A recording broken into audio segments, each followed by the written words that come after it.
Hi there, I just wanted to do another little quick book report on this one, Orality and Literacy by Walter Ong.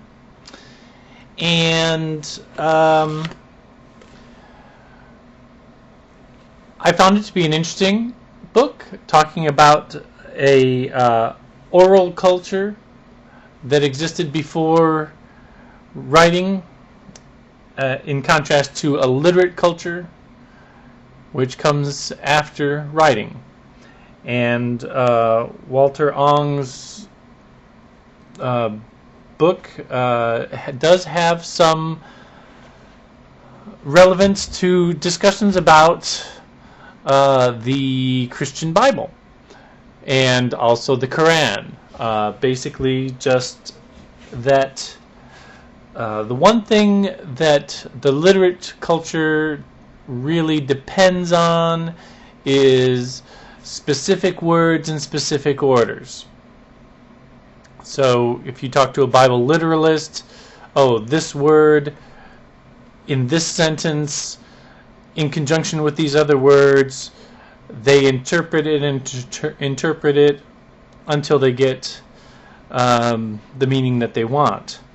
Now, supposedly the Quran was memorized, was passed by word of mouth until it was finally written down, and then all the places where it was written down were collected together, and the Quran that supposedly exists today came from this oral tradition.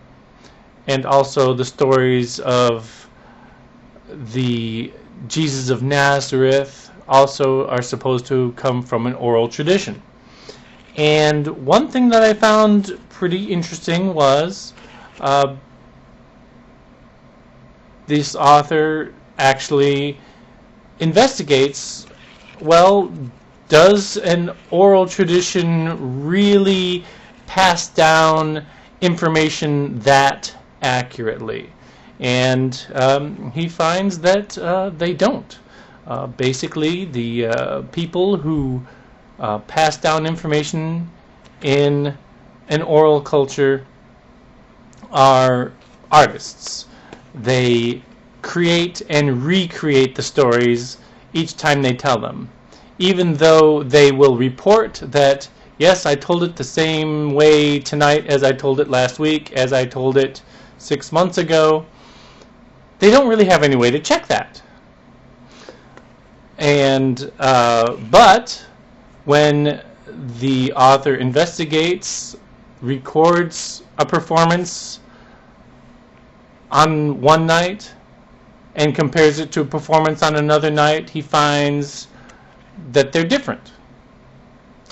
So traditions about what Muhammad might have said, or traditions about what may have happened with Jesus, when they're passed down through oral traditions, by the time they do get written down, they very well may be different.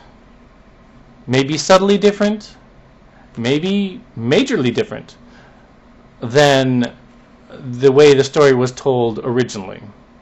And for that reason, I think anyone that's interested in language, anyone that's interested in the differences between literacy and what he calls orality, anyone interested in the origins of the Quran or the Bible would possibly benefit by reading this book.